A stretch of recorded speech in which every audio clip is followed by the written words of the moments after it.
Okay, in this video we will take a look at the exercise here.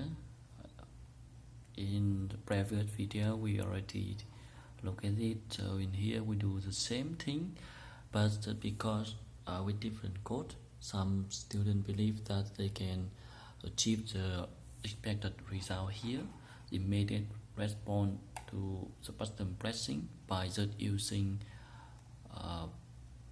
button event interrupt without threading, without multi-threading. So in this video we will show that it will not work. Okay, so we take a look at the code. We have quite the same without import threading.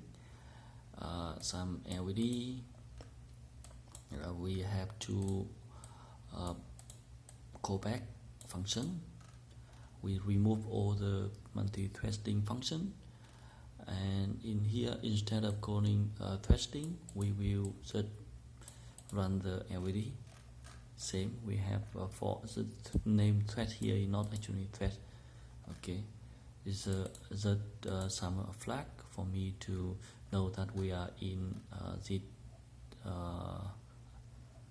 this segment. Okay, and similar we have the hardware 3 LED 1 2 3 and 2 button 1 2 3. This button will change the frequency and this button will change the sequential. We have a Raspberry Pi 3 connect to a full desktop mode via HDMI cable. This Raspberry Pi connect to a keyboard and a mouse. So now I will run the code. Okay, we see that LED 1 on for 1 second, off for 1 second, and then LED 2 on 1 second, off. Now if I press this one, it will not respond immediately. Now, okay. So that means it have to wait until it finish the loop before start the new loop. Here I will change the sequential. It have to complete the current sequential before start the new sequential.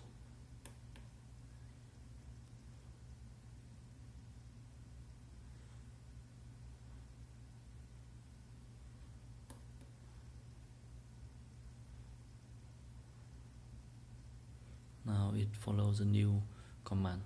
Okay, now I stop it and we see what happened with the code here when we have threading.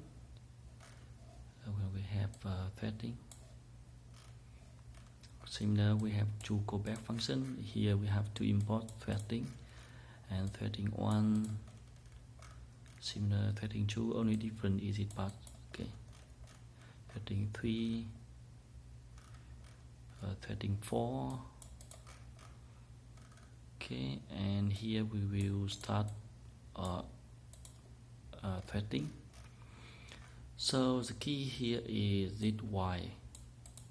Okay, it will go to here and raise exception to stop the thread. Now I will run.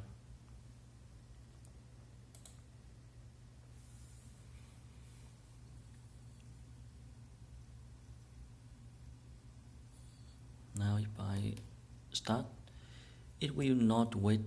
Okay, it will immediately, you see that it's not on it. Okay, now you see it will immediately start from here.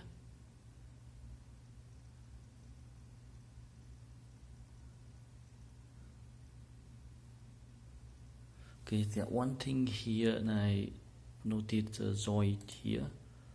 I think we have to take a look more to that. If I disable it,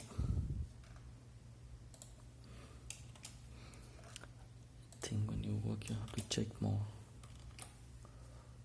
One.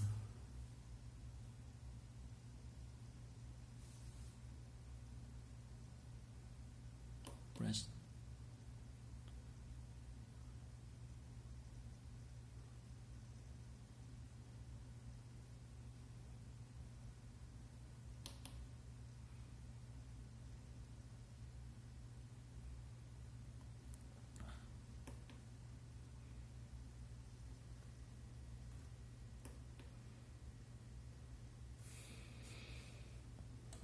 Now use, so here I should enable it.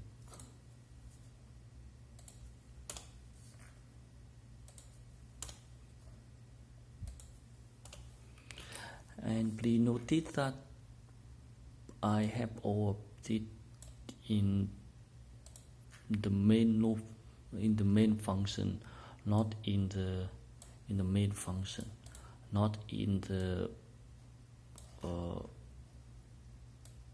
callback function, because when we have interrupt, we will go to this, and this it runs in another threading other than the main thread. So when if I put all the code here into the callback function, it will not work.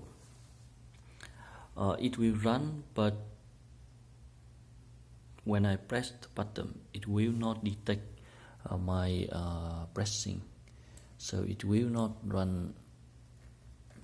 It will not update the count 1 and count 2. So notice that. Okay, so that's why here I quickly update the count 1 and count 2, and then we have it, we compare it in the main function. Okay, and about the join function of Python multi-threading. So I think we have to take a look more here.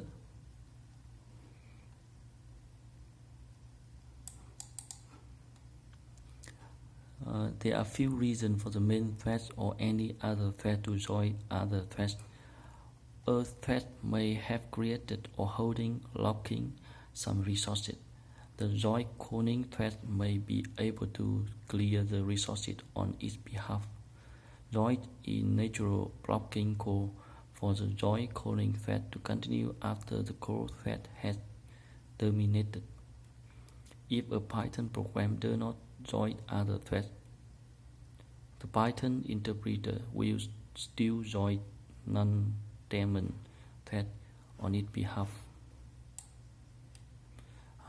To be honest, I'm not so understand. Simple understand, with join interpreter we wait until your process get completed or terminated.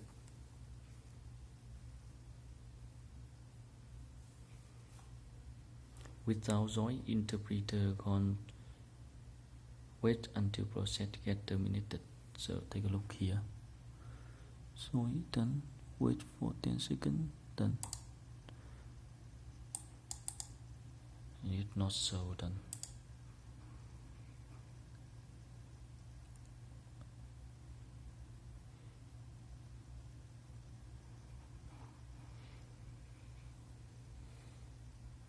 Okay, that's all for this video.